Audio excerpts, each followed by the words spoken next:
Welcome in, everyone. We have an absolutely hilarious, laughable, comical topic to talk about today, and that is Iran attempting to spin the narrative and talk loads of trash, talk loads of garbage, spread fake news about the United States strike on Iran. This is some trash talking that, quite frankly, you just have to sit back and laugh at because it is so utterly ridiculous. And I want to warn you, I am going to be cooking here. You might hear some words that you might not like. So if there's children in the room, please cover their ears. We are a family show, but this is a family YouTube channel. But occasionally, every once in a while, you got to remind people who's boss. And that's what we'll be doing here today. And I look forward to doing it. It's nice to work the energy up. Even if, again, the AC is not fixed yet, it's still pretty hot in here. But all the better reason to just get on fire and roll with it. Before we get into the insane loads of bullshit coming out of the Iranian leadership, please make sure to like and subscribe. It's totally free. Costs you guys absolutely nothing whatsoever, and is huge for me in the algorithm. Comment with your thoughts below. I'm trying to respond to as many comments as possible. I'm really enjoying the back and forth. Hit the bell above. Make sure your notifications are set to you'll get all notifications. You won't miss a video. You'll have the best information on the internet. That's where you want to be. Now, let's have fun roasting the hell out of Iran. As we all know, Iran and Israel are currently in a ceasefire after the United States came in with a devastating blow to 3 nuclear sites in Iran, specifically the Fordo one, the Crown Jewel one. That's the one that was under the mountain that they hit with 12 GBU-57s, dropped by 6 B-2 stealth bombers. Then 2 GBU-57s hit the Natanz facility, dropped by 1 B-2 stealth fighter, and then about 30 cruise missiles launched from a submarine about 400 miles away, hit within 9 inches of their targets at Isfahan. That was really the attack that brought the war, what they're calling the 12-day war, to an end. And we're now in a fragile ceasefire, fragile current. We're going to dial back hostilities for a little bit, and it seems to be holding. We all know who won this war. We all know who won this war. This is not difficult. This is not one-sided. This is not revisionist history.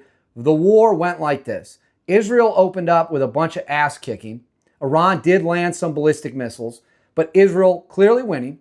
And then the United States came in for a knockout blow because we are the United States of America. We have tools and equipment no other military on the planet does, specifically in this case, B-2 stealth bombers and the GBU-57 30,000-pound bunker busters. So we had the ability to do what the Israelis could not do, and that is take out the underground facilities, which, as we know, is exactly what happened because we've been briefed on it over and over and over again by President Trump and the military, despite the leaked report, which now has been essentially debunked, is not credible.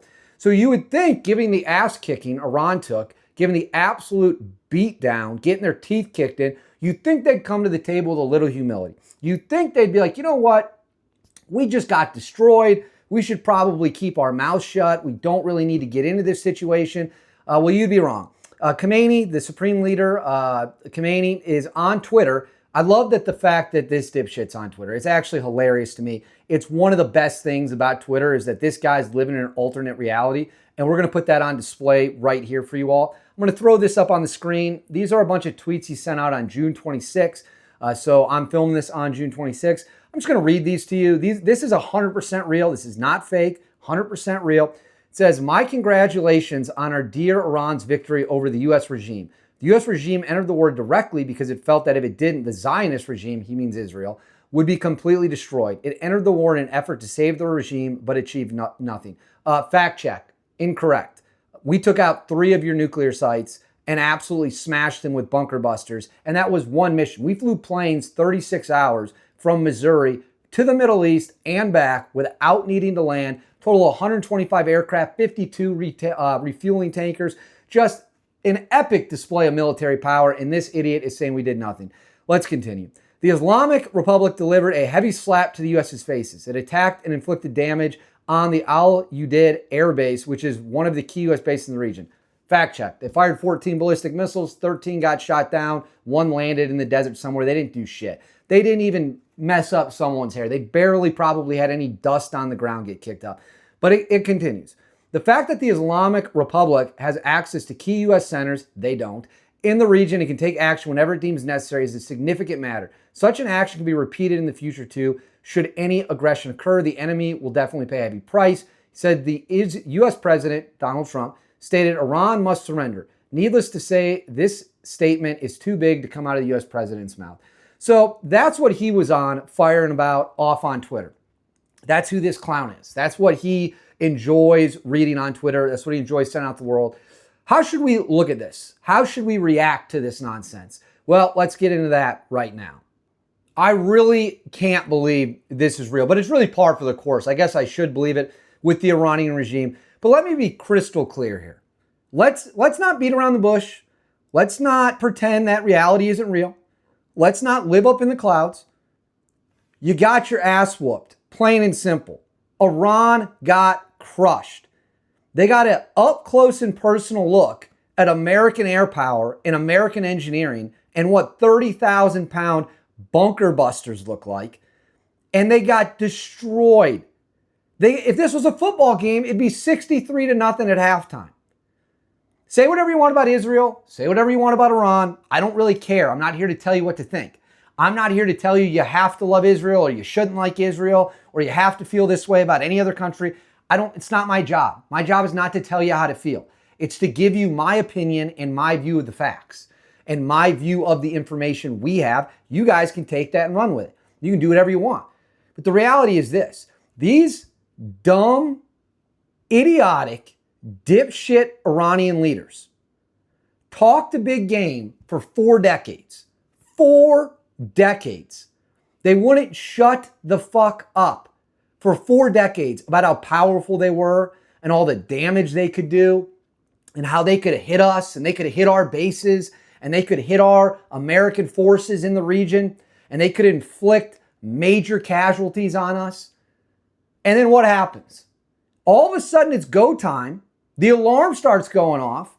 The Israelis come in, take out their military command, take out their scientists, knock out a significant portion of their anti-air defenses, knock out ballistic missile launching capabilities. They set up a freaking drone manufacturing area inside Iran. These are the guys who, again, wouldn't shut up for 4 decades about how powerful they were. Then the United States, President Donald Trump makes the decision he wants to get involved. So what does he do? He flies 7 B-2 stealth bombers over to the Middle East while 6 B-2 stealth bombers take off in a decoy package and fly west towards Guam. And he absolutely boat races them, walks them like a dog, just humiliates them. I mean, there's no other way to say it. Absolutely humiliates them. These people, the Iranian leadership, I'm not talking about the people of Iran. Let's not forget, before the Islamic Revolution, Iran, by regional standards, was a very westernized country. Women didn't have to cover up. There was alcohol for sale. It wasn't a place where you were being run by crazy Islamic fundamentalists. It was a relatively normal country where everything was going fine. Then the Ayatollahs and the mullahs come in, and we all know what happens. This was a blowout. This was an NFL team playing a high school team. Now, I know everyone's going to jump in the comments and say, well, they did get some missiles through, and that's 100% accurate. About 10%. And they didn't get a single shot off. Let me repeat that. They did not get a single shot off at the entire strike package that came into Iranian airspace, the U.S. strike package. Not one. Not one shot. We are currently unaware of any shots fired at the U.S. strike package on the way in. Following weapons release, the Midnight Hammer strike package exited Iranian airspace and the package began its return home. We are unaware of any shots fired at the package on the way out. So for a country that has sat back, been the bully in the Middle East, and talked nonstop shit for 40 years, before I was even born, years before I was even born. Then all of a sudden, it's time to get on a horse. The rodeo is about to start, and they're without a saddle. and they just get pulverized. They get obliterated. They get humiliated in front of the entire world. So I don't really care what you have to say on Twitter. I don't really care that these people are angry and whatever else it might be. Complete, absolute bullshit. And it's hilarious. There's nothing funnier than someone who thinks they're tough and then when push comes to shove, crumbles like a cheap tent. And that's exactly what happened here. That's exactly what happened here. Now, could the Israelis have done it alone? No, they could not have. That's why we had to come in and do it for them. And President Trump made that decision, and we dropped, 420,000 pounds of explosives? Pretty big message to send. Pretty big message to send. These are 30-year-old planes, our stealth fighters. Iran has Chinese and Russian modern air defense systems. Not one shot got off. So with all due respect to the leaders of Iran, and I say this in the politest way possible, shut the fuck up. It's that simple. But I want to know what you guys think. Let me know in the comments what you think about this spin they're trying to push. Make sure to like and subscribe, please. It costs you guys nothing. Huge for me. Huge boost. Hit the bell. Make sure all notifications are turned on so you won't miss a video. And I'll catch you all next time.